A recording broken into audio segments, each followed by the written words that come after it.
Up this morning to a beautiful birthday text from my son, and I was just struck by how far we've come in the 2 decades that we've dealt with addiction.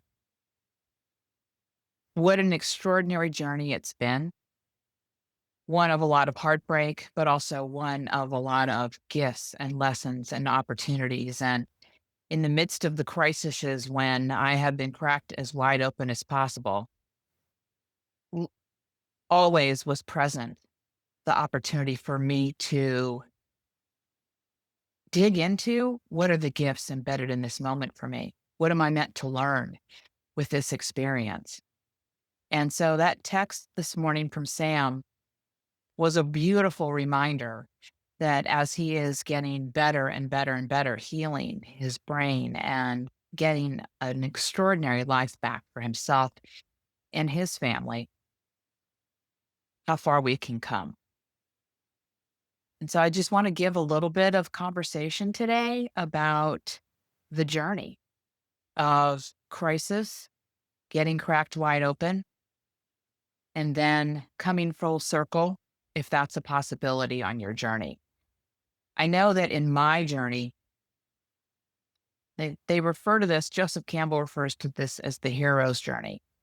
Massive crisis happens, and embedded in that crisis is an opportunity to rise and to learn more and to become a more conscious version of yourself and to find the meaning in the experience and to figure out, how can I learn from this? How can I grow from this? How can I become a servant of others who will walk this path?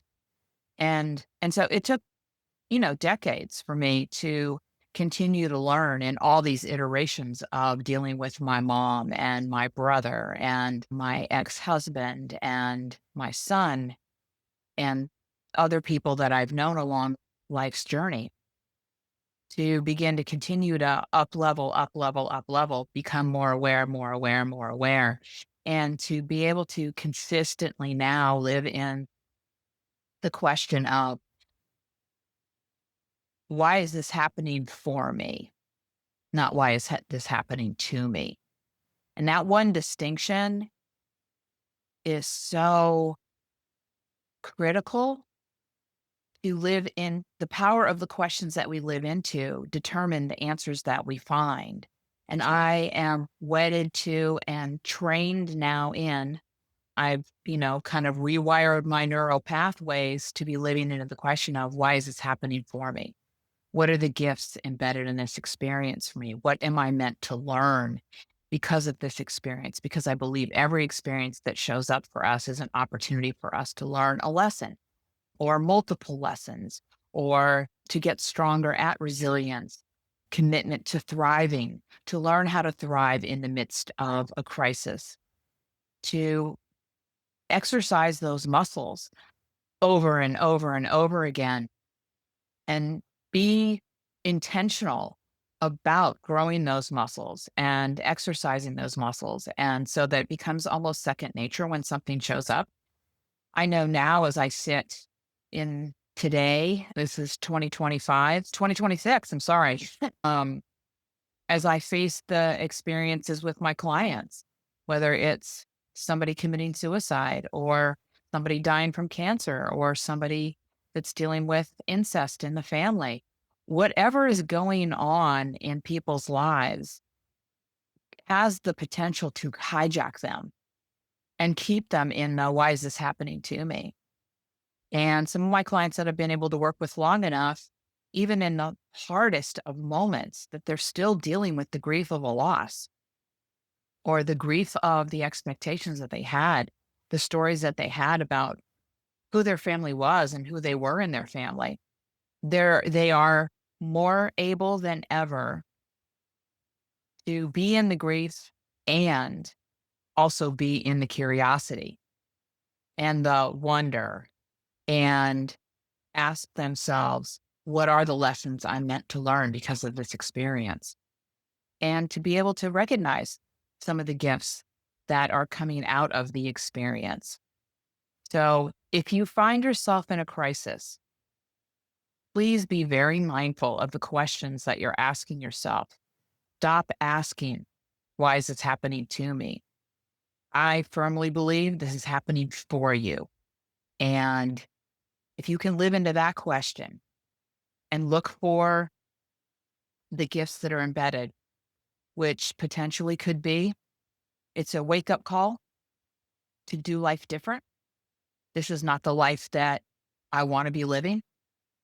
Who do I want to be in my life now and in the future?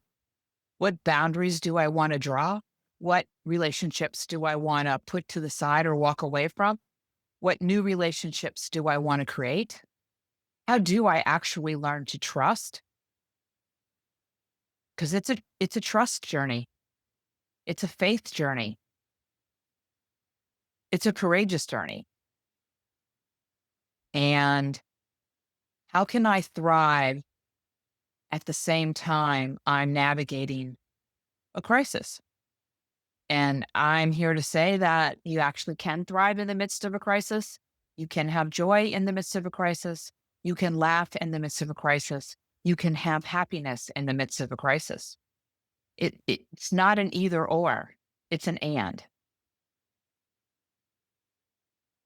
So strive and be intentional about the question, about continuing to live into the question of why is life showing up for me? Why is this crisis showing up for me? What lessons am I meant to learn? What are the gifts embedded in this experience for me?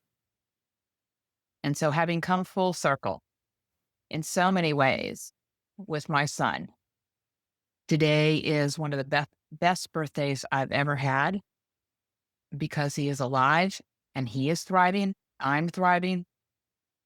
We're both doing work of service in the world and impacting people's lives in ways that neither one of us could have imagined. So live into the possibility of you thriving in the midst of your crisis or crises, of loving someone who's dealing with addiction. Hold the possibility for your thriving and for them finding recovery and then finding their way back to the heart of who they really are. Just thoughts to think about. Thanks for being here with me. Thrive.